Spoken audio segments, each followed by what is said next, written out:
আজকের ভিডিওতে গুরুত্বপূর্ণ দুটি চোখের রোগ নিয়ে আলোচনা করব। তো রোগ দুটির নাম হচ্ছে, একটার নাম হচ্ছে মায়োপিয়া আর একটার নাম হচ্ছে হাইপারমেট্রোপিয়া। তো এ দুটি ভীষণই গুরুত্বপূর্ণ, এ দুটি চোখের রোগ। তো এই রোগ দুটি সম্পর্কে বিস্তারিত তথ্য আর কি, রোগটা কাকে বলে, তার কারণগুলো কি, এবং এই রোগের জন্য হোমিওপ্যাথি কি ঔষধ রয়েছে, এই সম্পর্কে বিস্তারিত তথ্য আপনাদের সামনে এমনভাবে এক্সপ্লেন করে শোনাবো যাতে সঠিক ঔষধ নির্বাচনের মাধ্যমে রোগীকে আরোগ্য করা যায়। ভিডিওটি ভালো লাগলে লাইক, কমেন্ট, শেয়ার করবেন এবং আপনি যদি এই চ্যানেলে নতুন এসে থাকেন তাহলে চ্যানেলটিকে সাবস্ক্রাইব করে রাখবেন পরবর্তীতে নতুন ভিডিওর নোটিফিকেশন সবার আগে পাওয়ার জন্য। এবার এই যে দুটি রোগ, এই রোগ দুটির নাম আমি প্রথমে লিখি, তারপরে আমি আলোচনা করি। রোগ দুটির নাম হচ্ছে মায়োপিয়া,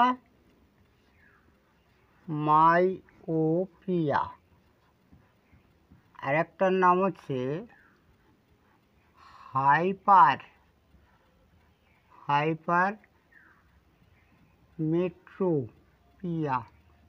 নামগুলো একটু কঠিন, তথাপিও দুটি রোগ আমি একসঙ্গে আলোচনা করে দেবো, তাতে ঔষধ নির্বাচন করতে বোঝাতেও সুবিধা হবে।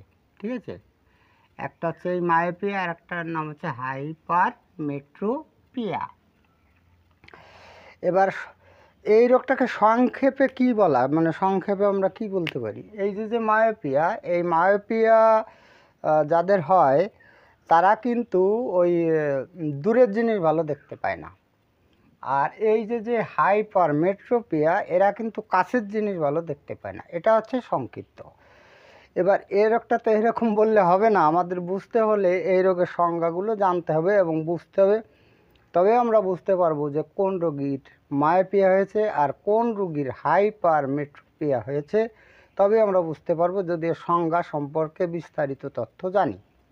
তো আমি প্রথমে আসি এই মায়োপিয়ার বিষয়টিতে। দেখুন, এই মায়োপিয়া যদি বোঝাতে হয় তাহলে আমাদের চোখের একটা নর্মাল রেঞ্জ থাকে। আমি লিখি তাহলে বোঝাতে সুবিধা হবে। নর্মাল রেঞ্জ, ঠিক আছে। আমাদের এই চোখের নর্মাল রেঞ্জটা হচ্ছে, আমরা 12 থেকে 14 ইঞ্চি, ঠিক আছে, 12 থেকে 14 ইঞ্চি, 12 থেকে 14 ইঞ্চি দূরে বই রাখলে কিন্তু সেটাকে অনায়াসে পড়তে পারি ভালো চোখে, যদি কোনো চোখে ট্রাবল না থাকে। তো এবার এই মায়োপিয়ায় যখন রোগী আক্রান্ত হয় তখন এ রোগীরা কিন্তু এই নর্মাল রেঞ্জ যেটায় এটাই দেখতে পায় না।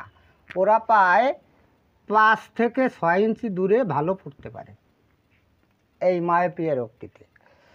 তো তাহলে দেখুন বিষয়টা কি হলো, যে এরা কিন্তু এই মায়োপিয়া রোগীরা কিন্তু কাছের দৃষ্টিতে ভালো বই পড়তে পারে। তো সেই জন্য এই মায়োপিয়া যে রোগ, এই রোগটিকে কিন্তু শর্ট সাইটও বলা হয়। হ্যাঁ, এই মায়োপিয়া। এবার আমি আসি এই হাইপারমেট্রোপিয়ার ক্ষেত্রে। এবার এই হাইপারমেট্রোপিয়ার ক্ষেত্রে কি হয়, এবার এই হাইপারমেট্রোপিয়ায় এরা কিন্তু এই নর্মাল রেঞ্জে কিন্তু এরা দেখতে পায় না, এবং এরা কাছে আনলেও দেখতে পায় না। এরা সাধারণত দেখতে পায় 20 থেকে 25 ইঞ্চি দূরে রাখলে এরা কিন্তু বইপত্র ঠিক ভালোভাবে পড়তে পারে এই হাইপারমেট্রোপিয়াতে। তাহলে এটাকে অদূরদৃষ্টিও বলা হয়, মানে এটাকে দূরে রেখে ভালো দেখতে পায়। তো এই ছিল হচ্ছে এই রোগের বর্ণনা। এবার আমরা জানবো যে এই মায়োপিয়া বা হাইপারমেট্রোপিয়া এই রোগের কারণগুলো কি। এই কারণগুলোর মধ্যে অনেক সময় কিন্তু এই রোগের মূল বিষয়টা জড়িত থাকে, তাই আমাদের কারণ জেনে চিকিৎসা করাটা সবথেকে বেশি। তো আমরা জানি এর কারণগুলো কি আছে, কারণগুলি, ঠিক আছে। এই কারণগুলি আমি 1, 2, 3 এইভাবে লিখে দেব, পুরোটা লিখে দেব না। পুরোটা যদি লিখতে চাই তাহলে ভিডিওটি কিন্তু চড়া হয়ে যাবে। যদি আপনাদের ইচ্ছা হয় তাহলে এগুলো লিখে নিতে পারেন। তো কতদিন নম্বর 1-এ রয়েছে হচ্ছে অপুষ্টি, ঠিক আছে, অপুষ্টি। এই অপুষ্টির বিষয়টা কি, মানে সঠিক ভিটামিন জাতীয় খাদ্য না খাওয়া। তো তার মধ্যে কি কি রয়েছে? দুগ্ধজাত খাবার খেতে হয়। সেই দুগ্ধজাত খাবারের মধ্যে রয়েছে দই রয়েছে, ছানা রয়েছে বা দুধ রয়েছে, এই ধরনের খাবার না খাওয়া। তারপরে মাছ, মাংস, ডিম এগুলো না খাওয়া। তারপরে হচ্ছে আপনার ওই যে পালং শাক, আপেল, টমেটো এইগুলো যদি না খায় তাহলে কিন্তু এই দুটো রোগ হতে পারে। এবার আমি নাম্বার 2-তে আসি। নাম্বার 2 কারণটা আমরা জানি, নোংরা কাপড় দিয়ে যদি চোখ মোছা হয় বা মুখ মোছা হয় তাহলেও কিন্তু এ রোগ হতে পারে। এবার আমি নাম্বার 3-তে আসি। দিনে 3 থেকে 4 বার পরিষ্কার জলে চোখ ধুয়ে ফেলতে হয়। এরকম চোখে জল ছিটিয়ে ছিটিয়ে নিতে হয়। এটা নিয়ম চোখ ভালো রাখার জন্য। যদি কোনো ব্যক্তি এটা না করেন তাহলেও কিন্তু এই দুটো রোগ হতে পারে। ঠিক আছে। এবার নাম্বার 4-এ আসি। ওই যে আমি যে নর্মাল রেঞ্জ বলেছিলাম আপনাদের, সেটা হচ্ছে 12 থেকে 14 ইঞ্চি। ঠিক আছে। এই 12 থেকে 14 ইঞ্চি দূরত্ব রেখে তবেই কিন্তু বইপত্র পড়া উচিত। যদি কোনো ব্যক্তি এই নিয়মটা লঙ্ঘন করে তাহলে কিন্তু এই মায়োপিয়া বা হাইপারমেট্রোপিয়া রোগটি হতে পারে। এবার নাম্বার 5-এ আসি। নাম্বার 5-এ হচ্ছে অতিরিক্ত উজ্জ্বল আলো, তারপরে আসছে চন্দ্রগ্রহণ এবং সূর্যগ্রহণের সময় আলোর দিকে তাকানো। চন্দ্রগ্রহণ আর সূর্যগ্রহণ সম্পর্কে আপনারা জানেন, ওই সময় সূর্যের দিকে তাকাতে নেই বা ওই আলোর দিকে তাকাতে নেই। আর একটা হচ্ছে অতি উজ্জ্বল আলো, ওই যে ঝালাই কারখানায় যেখানে ঝালাই দেওয়া হয় ওই আলোটা অতি উজ্জ্বল, ওতে ফ্ল্যাশিং খুব বেশি হয়। তো ওই সমস্ত আলোর দিকে যদি তাকানো হয় তাহলেও কিন্তু এই দুটো রোগ হওয়ার সম্ভাবনা রয়েছে। তো এই ছিল এর 5টি কারণ। এবার আমি আপনাদের আলাদা আলাদা করে দেব যে এই রোগের সবথেকে ভালো মেডিসিন কি আছে। যেহেতু দুটো রোগ আলাদা, এই দুটো রোগের যে রেমেডিগুলো আছে সবগুলো রেমেডিসের লক্ষণগুলো বলা যাবে না। আমি একেবারে ফার্স্ট গ্রেড রেমেডিগুলোর নাম আপনাদের সামনে দিচ্ছি। ঠিক আছে। এবার আমি প্রথমে এইটা লাগবো, অর্থাৎ মায়োপিয়ার রেমেডি। ঠিক আছে। Myopia remedy. ঠিক আছে। রেমিডিস।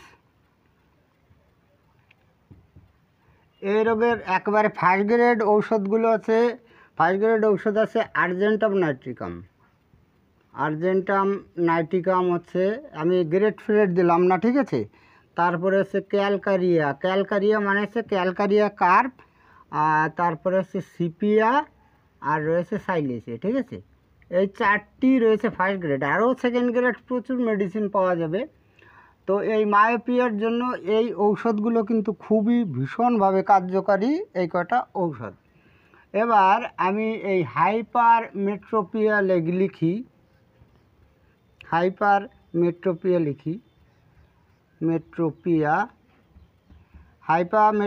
রেমিডিসের নাম লিখি। রেমিডিস হচ্ছে অ্যানাকার্ডিয়াম। এটাও কিন্তু খুব ভালো ঔষধ এই হাইপারমেট্রোপিয়ার। তারপরে হচ্ছে ফসফরাস রয়েছে, আমাদের ফসফরাস আছে। হ্যাঁ। আর একটা আছে ফাইজস। ঠিক আছে। ফাইজস স্টিগমা নাম করে আমাদের একটা ঔষধ আছে, ওই ঔষধটা বেশ ভালো কাজ করে। আর একটা আছে পালসেটিলা, আমাদের পালসেটিলা মহিলা বিশেষজ্ঞ একটা রেমিডি। এই রেমিডিও কিন্তু এই রোগের জন্য বেশ ভালো। তো এই যে আমি দেখুন মোট 8টা রেমিডিস লিখে দিলাম। আশা করি এই 8টা রেমিডিসের মধ্যে আপনি এই দুটো রোগের পুরো ঔষধ চিত্র বা রোগী চিত্র কিন্তু পেয়ে যাবেন। তো যাই হোক, আজকে এই পর্যন্তই। খুব তাড়াতাড়ি ফিরে আসবো নতুন গুরুত্বপূর্ণ বিষয়বস্তুর ভিডিও নিয়ে। দেখা হচ্ছে নেক্সট ভিডিওতে। ততক্ষণ আপনারা ভালো ও সুস্থ থাকুন। জয় হ্যানিম্যান, জয় হোমিওপ্যাথ।